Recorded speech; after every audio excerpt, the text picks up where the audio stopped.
podcast de l'OIM Belgique et Luxembourg dans la série Police de proximité ou Community Policing Without Borders, abrégé en COP. Aujourd'hui, nous allons parler de l'expérience des mères en ce qui concerne les relations de leurs enfants issus de l'immigration et la police. Pour cela, nous avons invité deux mères qui parleront de leur point de vue. Nous avons invité Marie-Pierre et Lydia Lombardo, policières de la zone de police Bruxelles-Nord. Est-ce que vous pouvez vous présenter brièvement? Bonjour, je m'appelle Marie-Pierre Nathalie. Je suis, comme vous l'avez dit, maman de deux jeunes adolescents, on va dire préadultes, un garçon et une fille de 22 et 21 ans. Bonjour, alors moi c'est Lombardo Lydia. Je suis policier sur la zone nord depuis 21 ans et maman de 3 enfants de 25, 12 et 9 ans. Merci beaucoup pour cette introduction. Et voilà deux mamans et deux points de vue. On va les découvrir et en grandissant, le temps que vos enfants passent à l'école avec des amis ou d'autres sphères d'activité ne cesse d'augmenter. Comment préparez-vous vos enfants à la vie dans le monde? Quels conseils donnez-vous? Comme pour toute maman, je pense qu'on veut tout le bien-être et ce qu'il y a de mieux pour nos enfants ici sur Terre. On espère toujours que ça va être de bons citoyens et citoyennes. On essaie de leur inculquer la bonne éducation, les bonnes valeurs que nous aussi avons reçues. Et évidemment, avec le temps passé à l'école, l'idéal pour nous, c'est qu'ils aient des petits amis à l'école, qu'ils apprennent à l'école ce qu'ils ont à apprendre, parce qu'une partie de l'éducation se fait aussi à l'école, puisque il s'y passe beaucoup de temps. Mais cette éducation ou ce temps qui passe à l'école, les fondements, c'est à la maison. Parce que la première partie, où je veux dire la première sociabilisation des enfants, se passe à la maison, les valeurs que nous leur inculquons, les comportements qui copient chez nous, parce que les enfants, jusqu'à un certain âge, agissent par mimétisme. Et donc voilà, donc on espère toujours le meilleur pour nos enfants, et parfois on espère même qu'ils aient mieux que nous, que ce que nous avons eu en tant que parents. Oui. Eh bien moi je vais aller dans le même sens que Marie-Pierre en fait. Je pense qu'on veut toujours le meilleur pour ses enfants, qu'effectivement l'éducation, le respect, ça s'apprend en premier lieu à la maison, mais que ça continue aussi à l'école ou chez les amis, etc. Donc oui, je rejoins Marie-Pierre sur tout ce qu'elle a dit. Et je pense qu'on est d'abord des mamans, donc les bases sont les mêmes. Voilà. Merci pour ces réponses. On voit beaucoup de similarités sur la première question. Et maintenant, je vais vous poser une question qui vous oblige à vous mettre à la place de l'autre. Marie-Pierre, d'abord avec vous. Quelle est selon vous l'expérience de Lydia en tant que mère policière d'une jeune adulte? Je pense que du fait qu'elle appartienne à ce corps, elle a un respect et une confiance dans ce corps de métier, parce que je crois qu'avant tout, c'est un métier de passion et d'engagement, et que certainement elle a transmis cela à ses enfants. Et que les enfants, en voyant le comportement de la maman, voient à la fois la maman et à la fois la policière, et à leur tour répercutent ce même comportement. Et j'imagine qu'en voyant les collègues, connus ou pas connus de la maman, le même uniforme, le même comportement, ils se sentent aussi en sécurité que si c'était le correspondant était la mère elle-même. Merci Marie-Pierre pour cette réponse. Et Lydia, je vais te poser la même question. Quelle est selon vous l'expérience de Marie-Pierre en tant que femme migrante et mère d'un jeune adulte issu de l'immigration? Quelles sont selon vous les consignes qu'elle donne à ses enfants avant une sortie, par exemple? Eh bien moi je pense qu'elle donne d'abord des consignes de maman, de faire attention, de respecter les gens, de se méfier de certaines personnes. Et moi, je suis aussi sortie un peu d'immigration parce que mon père aussi venait d'Italie et je sais qu'il me disait il faut respecter les gens qui nous ont accueillis, il faut se faire bien voir, il faut être respectueux. Donc je pense que c'est le langage que Marie-Pierre tient à ses enfants, tant pour eux que pour la société. Il faut qu'ils montrent un exemple et qu'ils soient un exemple concernant ses origines, mais aussi par la chance qu'ils ont d'être ici. Et moi, c'est ce que mon père me disait toujours. Vous avez la chance d'être ici, vous êtes en Belgique, vous avez la chance de faire des études, d'avoir de bons amis, d'aller dans une bonne école. Il faut en profiter. Mais il faut profiter tout en faisant attention, quoi. Parce qu'évidemment, comme tous les enfants, qu'on soit de l'immigration ou pas, il y a des risques. Donc voilà, je pense que... Merci Lydia. Et peut-être Marie-Pierre, est-ce que tu donnes des mêmes consignes à tes enfants comme Lydia? Je vais dire que en tant que maman issue de l'immigration et un enfant, je dois préciser qu'il est né ici. Je dis ça parce que ça devient comme un réflexe, on va un cran au-delà, parce qu'il ne faut pas se le cacher. Donc ici, c'est vrai, j'ai beaucoup insisté sur ma présence en tant que maman, et je n'ai pas évoqué d'autres activités qui m'occupent exprès pour vraiment focus sur la qualité de maman, pour qu'on ne dise pas, voilà, tu as peut-être cette attitude parce que tu lis les rapports, parce que tu es activiste dans tel ou tel domaine. Donc c'est pour ça que j'ai vraiment insisté sur la casquette de maman. Et donc en tant que maman issue de l'immigration d'un enfant noir, parce que Jean-Pierre, son père est africain, sa maman est africaine, nous devons aller un cran au-dessus. Et moi j'appelle ça presque le manuel de survie. Là où un jeune ado, par exemple, va sortir, va dire à sa maman, voilà, moi je sors, on va l'appeler Thomas, blond aux yeux bleus, je sors, je vais chez un pote, etc. Oui, les consignes d'usage. Nous, on doit aller un cran au-delà en disant, voilà, il faut éviter tel environnement, par exemple. Il faut éviter telle tenue vestimentaire. Il faut plus ou moins les coiffures, parce que on ne va pas se le cacher. Et là, ce sont les réflexes qui reviennent. Il y a plusieurs rapports qui vont en ce sens-là, par rapport au profilage on va dire ethnique ou raciste, et la Belgique a déjà été condamnée plusieurs fois ou a déjà été rappelée à l'ordre par des institutions internationales à ce sujet-là. Donc on est obligé de leur donner certaines consignes, parce qu'arrivent des cas où la personne qu'ils ont en face, à savoir ici, puisque nous parlons de la police, ne fait pas la distinction entre le Jean-Pierre que j'ai bien éduqué, bien civilisé, etc., et le gamin X qu'on a attrapé ou qu'on a vu commettre un acte répréhensible 5 minutes plus tôt, etc. Il y a comment je veux dire, il y a ce réflexe de ne pas aller au-delà de l'apparence physique, de d'abord alpaguer l'enfant, et alors après d'essayer de se renseigner ou de voir est-ce que c'est lui, est-ce que c'est pas lui, etc. Et moi j'ai souvent tendance à expliquer aux gens, excusez-moi, quand j'ai affaire à Anna et à Theresia, je ne les confonds pas. Pourquoi, quand il s'agit alors de nous, les Africains ou les Africaines, pourquoi devons-nous nous confondre plutôt? Pourquoi on doit nous confondre?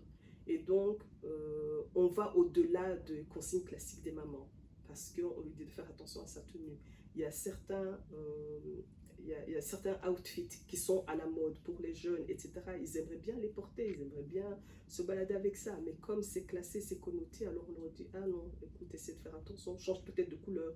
Parce que si la couleur à la mode c'est le bleu et qu'ils portent tous le bleu, ils risquent de tomber dans le panier avec tous les autres sans exception. Ok, si c'est telle paire de baskets qui est à la mode, on va peut-être lui dire, écoute, porte un modèle différent, ou évite certains coins parce que là il y a un truc. Parce que là il y a risque de confusion. Et alors ce qu'on leur apprend aussi, ou du moins ce que moi j'essaie de faire par rapport à mon fils ou aux autres enfants de mon entourage, c'est de leur dire, voilà, ne répondez pas à la provocation, ne provoquez jamais, soyez toujours correct. Et alors il faut aussi qu'ils soient conscients de leurs droits, parce qu'il ne s'agit pas que de devoirs seulement, il ne s'agit pas de bien se comporter, il ne s'agit pas d'être poli, etc. Il s'agit d'être conscient aussi de ses droits en tant que citoyen et en tant que Belges. Ils ne sont pas Belges de souche, mais ils sont Belges, ils sont nés ici, ils ont leur repère ici, ils ont tout leur environnement, toute leur sociabilité, c'est fait ici. Donc ils appartiennent à la société en tant que tels. Et donc on leur explique ça en disant, voilà, vous avez des droits. S'il y a ceci qui se passe, c'est normal. À partir de tel degré, ce n'est plus normal. Et alors on essaie aussi de conscientiser leurs amis, les amis avec qui ils partagent des moments de loisirs, parce que comme pour toute chose, c'est une question de sensibilisation, et il faut sensibiliser tout le monde, tous les acteurs, autant les copains, parce que parfois ce sont les copains qui disent à la personne en face, mais attendez monsieur, c'est pas normal, parce que nous ne sommes pas contrôlés, pourquoi lui est contrôlé, alors que nous sommes ensemble au même moment. Et ces jeunes à leur tour vont pouvoir sensibiliser les parents, donc ainsi de suite. Et alors Merci Marie-Pierre pour partager tes expériences et tes consignes que tu donnes à tes enfants. Et Lydia, si je peux poser la même question à toi, est-ce que tu as les mêmes expériences et est-ce que tu donnes les mêmes consignes à tes enfants? Alors moi, évidemment, ils ne sont pas noirs et ils sont plutôt bruns aux yeux bruns, donc voilà. Mais je crois que ça se relie quand même. Moi, ce serait plutôt, fais attention qui tu fréquentes. Mais quand Marie-Pierre parlait des vêtements, moi aussi, je dis à mon fils, mais pas il a 12 ans, mais pas une capuche là et te promener, parce que tu vas te faire contrôler par la police, il faut se demander ce que tu fais. Il faut avoir une attitude quand même de citoyen respectueux. Et je lui dis aussi, l'effet groupe, si tu es avec des copains, moi je ne regarde pas l'origine, je m'en fous un peu. Il a des copains tant qu'ils sont corrects. Mais c'est vrai que cet effet groupe peut leur donner des mauvaises idées. Et ça, je lui explique aussi. Et je lui explique aussi que s'il a un contrôle de police, il faut être respectueux et il faut pouvoir s'expliquer, mais ne pas se laisser faire. Comme elle disait, tous les enfants ont des devoirs, effectivement, mais ils ont aussi des droits. Et la grande qui a 25 ans, bon, combien de fois elle s'est un peu rebellée, je vais dire, parce qu'elle trouvait qu'il y avait une discrimination, que ce soit à l'école, que ce soit dans la rue. Et ça, c'est aussi moi qui leur ai expliqué que c'est pas parce qu'on est une femme ou qu'on est noir ou que. Non, il y a des droits et il y a des obligations pour tout le monde, quelle que soit l'origine, quel que soit le sexe, quel que soit. Voilà, il y a des droits et des obligations. Et je pense que si tout le monde va dans ce sens-là, ben, au fur et à mesure, ça va se dissiper. En tout cas, je l'espère. Et de plus, dans mon travail à la police, j'ai vu aussi sur 20 ans, il y a une évolution. On apprend aux policiers aussi. Allez, on dit toujours que les policiers sont racistes, mais non, non, nous ne sommes pas racistes. Voilà, il y a des fois, ben, c'est un contrôle un peu au faciès, oui, mais c'est ce qu'on nous apprend. On a des formations, on a des groupes de diversité, on essaie de faire des rencontres, des belles rencontres. Et je crois qu'au fur et à mesure, les policiers vont rencontrer des gens d'autres cultures. Les jeunes, on les oblige un peu aussi à se rencontrer, à voir les différences. Et moi, dans le privé, je vais dire, mes enfants aussi ont parfois des rencontres avec les autres cultures. Par exemple, ils ont fait un dîner avec tous les enfants d'origine différente et chacun devait porter un petit quelque chose qu'ils avaient préparé à la maison. Et voilà, ils découvrent l'autre culture, ils découvrent les autres, mais d'une façon positive. Et je crois que c'est ça qu'on doit faire, c'est aller vers le positif, pas toujours voir le négatif. Du négatif, il y en aura toujours de toute façon, mais il faut vraiment voir le positif. Voilà, le positif. Et comme dirait mon petit garçon, quand on était à l'hôpital, il n'y avait que des docteurs noirs. Voilà. Je peux rajouter quelque chose?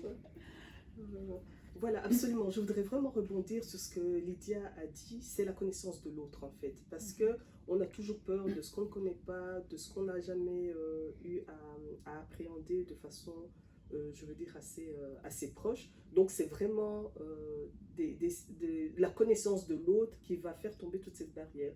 Et quand on parle, c'est parce que là, on était sur le cas spécifique de la police, mais il n'y a pas que la police. C'est parce que c'est un problème qui est structurel, qui est généralisé, qui vient du fait, par exemple, que pour les petites filles racialisées, on va dire ça comme ça, on les voit déjà en tant qu'objet, en tant que femme déjà très tôt. Par exemple, on va plus voir en une jeune fille noire de 12 ans, puisqu'elles sont formées en général beaucoup plus tôt que leurs camarades.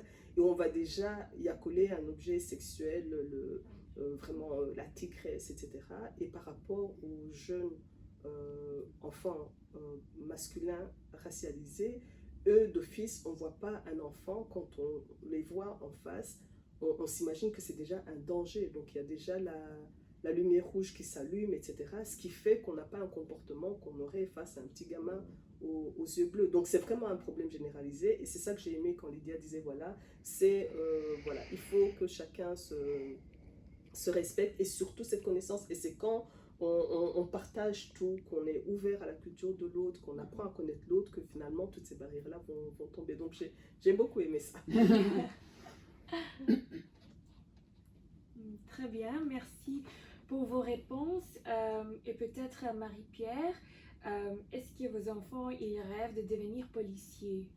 Est-ce que tu trouves que c'est une possibilité? Je ne sais pas vraiment parce que je dois avouer, hein, je suis la fille d'un officier de l'armée. Et donc déjà en tant que petite fille, on voit le papa comme un héros, mais quand il était dans son uniforme d'officier, c'était waouh. Et d'ailleurs ça le reste toujours pour moi, même s'il n'est plus de ce monde, mais de là-haut. Et donc voilà, c'est vrai qu'on en parlait souvent parce que je disais à mon fils, par exemple, je disais, voilà, est-ce que tu ne serais pas comme ton grand-père, etc. Mais il est beaucoup, comment dire, il est beaucoup plus attiré par d'autres, on va dire ça soft. il est attiré par comment dire, carrières ou d'autres Oui, orientation. orientations. Voilà, Ok. il est intéressé par d'autres domaines, mais la police, non, je ne pense pas. Et d'accord, peut-être cette question est plus logique pour toi parce que Lydia, tu es policier toi-même. Est-ce que tes enfants rêvent de devenir policiers? Alors, moi, je fais pas les choses comme tout le monde parce que les deux filles, oui. Ah Et oui. les garçons m'ont dit, oh non, non, non, on ne peut pas faire ça, donc voilà. Mais j'ai deux filles, oui, qui voudraient reprendre la relève, mais je leur ai dit, il faut faire d'abord des études, travailler un peu dans le privé, comme ça après ils peuvent voir la différence aussi. Parce qu'il faut qu'ils se rendent compte des choses et de la vie. Et rentrer trop jeune à la police, je trouve pas que c'est spécialement une bonne idée. Je préfère qu'ils aient quand même un bagage avant de rentrer. Donc celle de 25 ans va tester, va essayer, mais pour le moment elle travaille ici. On verra les autres. Mais je pense que la petite, oui. Je la vois bien, le caporal-chef là. Oui. Elle aime bien diriger. Donc voilà. Et peut-être maintenant une question pour vous deux. Est-ce que vos origines exercent une influence sur la façon dont vous percevez la police et le message que vous transmettez à vos enfants? Comme je l'ai dit plus tôt, hein, donc une image positive de la police, donc armée, police, parfois il y a des petits, mais c'est le même corps, on va dire, hein, c'est le même presque. C'est l'uniforme. Voilà, c'est l'uniforme, etc. Et avant même d'expliquer aux enfants de respecter les représentants de l'ordre, etc., on leur apprend à respecter tout individu, tout être humain, de respecter l'être humain, de respecter les choses, de respecter l'environnement. Voilà, parce que le respect, je dois dire, doit être vraiment vu dans le sens le plus large. Et donc, oui, une image positive de la police, un respect, pas nécessairement parce que c'est un policier, mais un respect parce qu'à la base, c'est aussi un être humain. Et alors, le caractère protecteur que doit conférer cet uniforme. Et voilà, donc respecter aussi ça en se disant, voilà, parce que c'est ce que petit on leur apprenait en disant, voilà, si vous êtes dans la rue, qu'il y a un problème, vous voyez un uniforme, vous vous adressez à lui, vous demandez, voilà, soit je suis perdu, soit je suis tombé, ou bien on m'a arraché mon paquet de bonbons, etc. Donc leur faire comprendre que c'était un lieu de protection. Et des expériences comme celle-ci nous font comprendre que de l'autre côté aussi, et c'est pour ça que je trouvais que le dialogue était intéressant entre mamans, que de l'autre côté aussi, on leur apprenne à distinguer ces enfants-là, à se dire, ok, avant que ce ne soit un danger, c'est un enfant aussi. Voilà. S'il vient vers moi, ce n'est pas une agression, c'est pas qu'il a de mauvaises intentions, peut-être qu'il a besoin de moi pour un renseignement ou même pour comment je vais dire, pour une protection peut-être beaucoup plus élargie. Donc d'enlever cette image d'enfants issus de la migration, c'est un danger. C'est un enfant avant tout, plus alors ce qui peut se passer par, comme on en a parlé avec Lydia tout à l'heure, hein, les blessures de la vie, les parcours pas trop évidents. Parfois on parle aussi d'abandon des parents, parce que ça aussi il faut le dire, hein, des parents qui ont abandonné le rôle d'éducation ou qui ne prennent pas leurs responsabilités, même si ça leur échappe à un moment, ou qui ne prennent pas leurs responsabilités. Donc il faut dire qu'il y a des deux côtés, mais je dois dire que la majorité des parents, nous prenons nos responsabilités, nous essayons d'éduquer nos enfants le mieux qu'il se peut ou qu'il se doit. Mais comme l'a dit Marie-Pierre, je pense que les enfants d'aujourd'hui sont les adultes de demain. Donc il faut effectivement que nous, en tant que policiers, on puisse tendre la main à tout le monde. Et moi, voilà, un enfant reste un enfant, autant qu'un adulte reste un adulte. Et il y a un respect à avoir. Quel que soit, même une personne qui a commis un acte délictueux, il faut quand même avoir du respect. On ne connaît pas le parcours de la personne qui est en face de nous et on ne sait pas pourquoi il l'a fait. Et ça peut être même le pire des crimes. Moi, je dis du respect. Et moi, j'ai toujours du respect envers la personne, quelle qu'elle soit, qui que ce soit, quelque origine, le respect. Et à partir de là, on peut demander à avoir du respect. Et si on ne l'a pas, alors là, je peux faire quelque chose pour expliquer à cette personne qu'elle doit me respecter. Je la respecte, elle doit me respecter. Et je pense qu'à la base, c'est ça. Le respect, et puis discuter avec les gens, discuter avec les enfants, leur expliquer les choses, et les laisser libres de poser des questions qui peuvent paraître parfois bizarres, mais ça leur permet aussi d'exorciser certaines questions. Pourquoi il est noir? Pourquoi il vient d'Afghanistan? Pourquoi il y a la guerre? Pourquoi elle est voilée? Mais il faut discuter de tout. Il ne doit plus y avoir de tabou. Il faut pouvoir avoir une ouverture d'esprit et pouvoir discuter de tout. Et si on ne sait pas, ben on va poser la question. C'est tout. Voilà. Et je pense que si tout le monde faisait ça, que les enfants feraient ça aussi spontanément et que demain, ben, on aurait des enfants qui, ah bah oui, elle porte un voile, oui, elle mange pas de porc, oui, elle est noire, oui, ben voilà. C'est comme ça sera notre vie de demain, notre société de demain. Et ces enfants sont nés en Belgique, la plupart, et ce sont des Belges. Il faut, à un moment donné, arrêter de voir un noir, un voilé. Non, non, ce sont des Belges. C'est la société de demain, c'est notre futur. Il faut vraiment qu'on se mette ça dans la tête, quoi. Ces enfants, ils doivent évoluer, ils doivent avoir confiance en nous, confiance en leurs parents, confiance en la société, pour demain pouvoir faire des choses positives, avoir un métier, avoir une famille, et construire quelque chose de positif, et arrêter de voir toujours le négatif. L'immigration, j'en reviens, Marie-Pierre en revient aussi, c'est positif, il y en a toujours eu, il y en aura toujours, et je pense qu'il faut prendre le bon côté, le positif des différences, et se dire que demain, les enfants de Marie-Pierre, les miens, vont faire quelque chose ensemble, toujours ensemble. On est un pays, on est un groupe d'humains ensemble. Merci beaucoup. La positive des différences. J'aime bien poser des questions, soyez ouverts de l'esprit. Très bien. Et on peut conclure que la perception de la police dépend fortement de son vécu et de ses propres expériences et du cadre dans lequel on grandit. Et ceci dit, vous êtes maman tous les deux et vous essayez de transmettre le message d'avoir confiance en la police et se montrer respectueux. Et est-ce que vous souhaitez réagir au point de vue de chacun avec un message de solidarité? Peut-être quelques mots. Mais moi, je répète ce que j'ai dit tout à l'heure. Je pense qu'il faut aller vers l'autre. Si on a des questions, il faut oser les poser. Poser des questions sur le pays d'origine, poser des questions pour savoir pourquoi il est là, ce qu'il veut faire dans la vie, être un peu curieux de l'autre. Et je pense qu'en étant curieux de l'autre, eh ben, on apprend de l'autre. Et le fait d'apprendre de l'autre, eh ben, on n'en a plus peur. Et finalement, ben, ça devient des connaissances, des amis. Ce sont des gens qu'on côtoie habituellement et qui ne sont plus différents. À la fin, ça sera des collègues, ça sera des camarades de classe, ça sera les voisins, mais ça sera plus le noir, l'immigré qui vient de... Non, ce sera des gens, ben, tout le monde sera une mixité comme ça, où tout le monde connaîtra tout le monde, et ben voilà. Et où est le problème alors? Il n'y en a plus. À partir du moment où vous discutez, que ce soit avec les enfants, que ce soit avec les adultes, je pense que déjà là, vous faites un pas en avant et qu'il y a beaucoup de choses qui pourraient se régler. Alors ça, c'est mon avis. Exactement, je vois qu'on est sur la même longueur d'onde que Lydia, parce que les maîtres mots, je dirais, c'est la connaissance de l'autre, le dialogue aussi. Et effectivement, voir la diversité comme une accumulation de richesses, d'expériences multiples, plutôt que de dire, voilà, ça va nous diviser, on se met dans des cases, on se met dans des coins.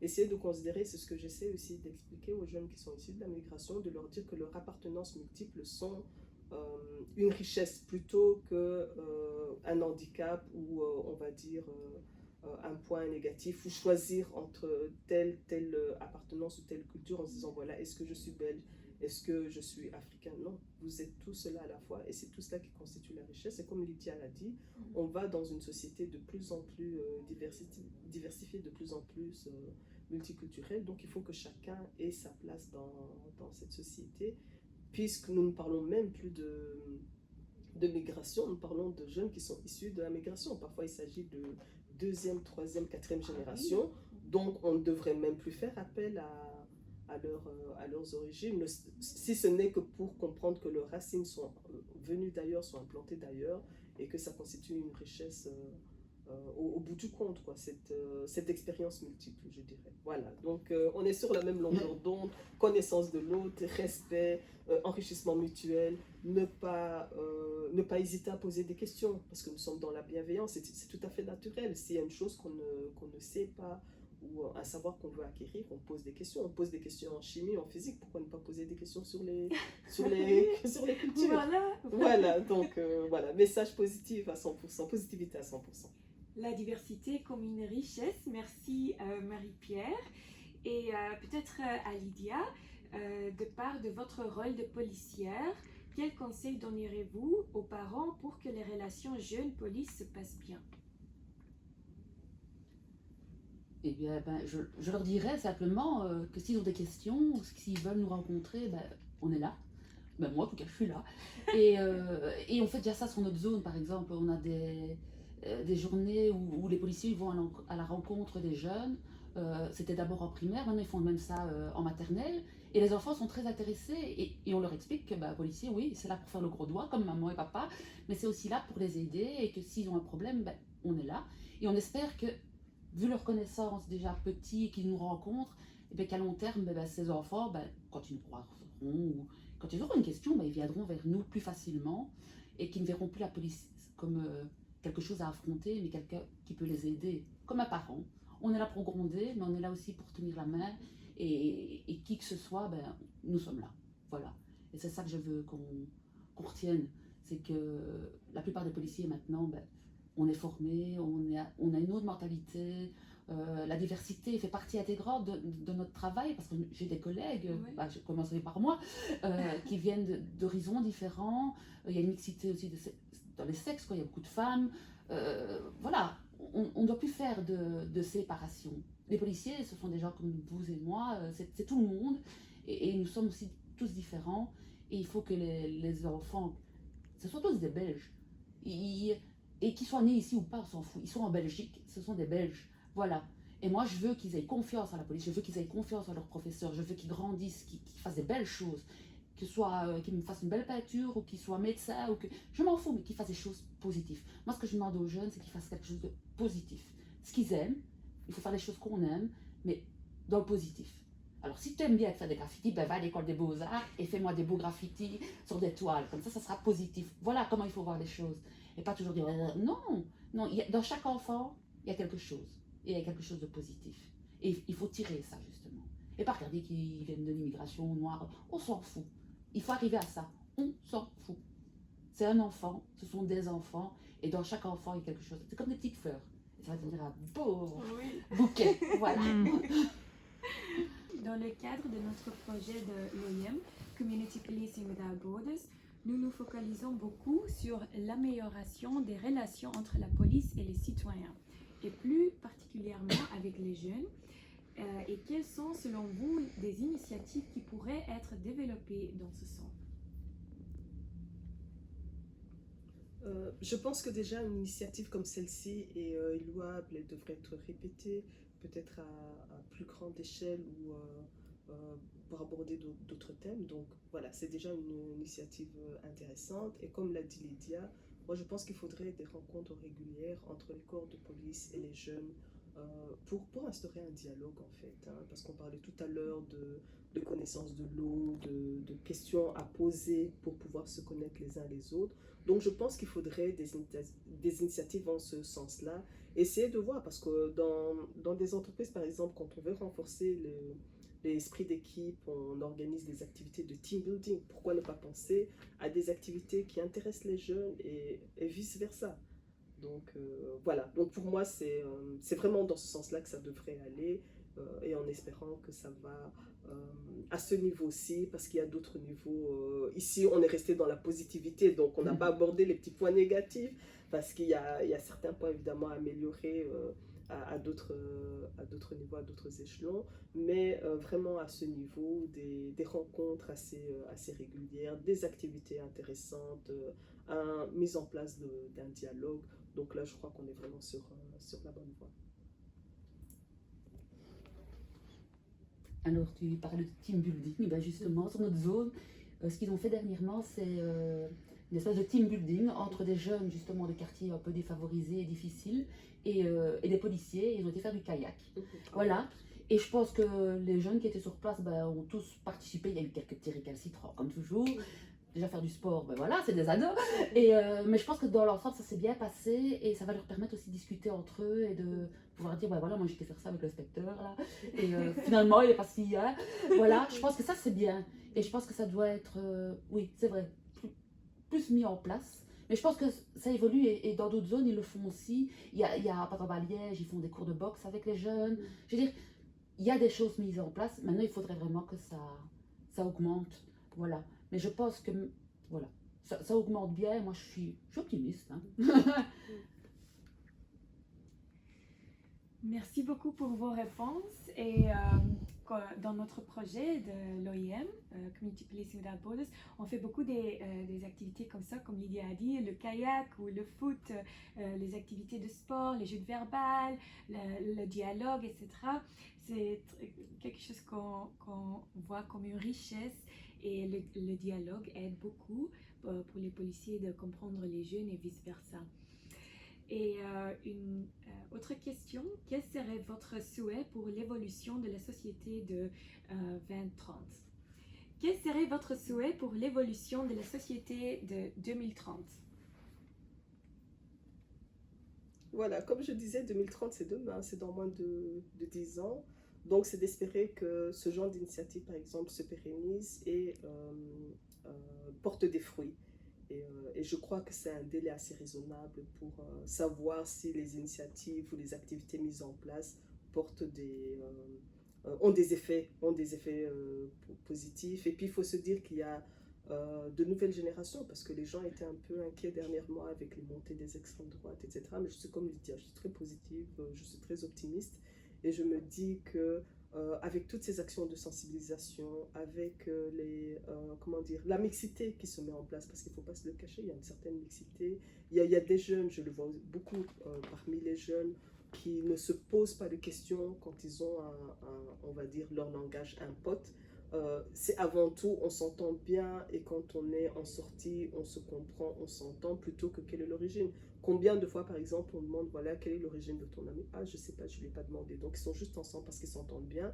Et ces jeunes, ce seront les collègues de demain, ce seront les décideurs de demain. Donc, voilà, mon souhait, c'est de voir que des initiatives comme celle-ci portent leurs fruits, et que bientôt, quand nous serons à la retraite ou en pension sur une belle île, et qu'on ait des rapports où on n'a plus ce genre de soucis. Voilà, que les petits-enfants n'aient plus ce genre de soucis. C'est que les générations futures ne se posent plus de questions. Et moi, je vois qu'aujourd'hui, ben, oui aussi, mais nous, on se posait encore la question de savoir de quelle origine, mais mes enfants, ils n'ont rien à faire, quoi. C'est Brian, ou c'est Mohamed, ou c'est Kenja. Et quand je lui dis, ah, elle vient d'où? Qu'est-ce que je sais, moi? Voilà. Pour eux, c'est des copains. Et ils ne font plus de différence, c'est un copain. Et je me suis disputée avec Kenja tout autant que je me suis disputée avec Mohamed. Mais voilà, ça s'arrête là. Et ça, je trouve bien. Et puis, comme je dis, c'est dans les autres qu'on apprend, et il faut apprendre des autres. Donc, il faut rester positif. Merci pour vos réponses. Vous m'inspirez vraiment. Et pour clôturer, quel message voulez-vous faire passer à nos auditeurs?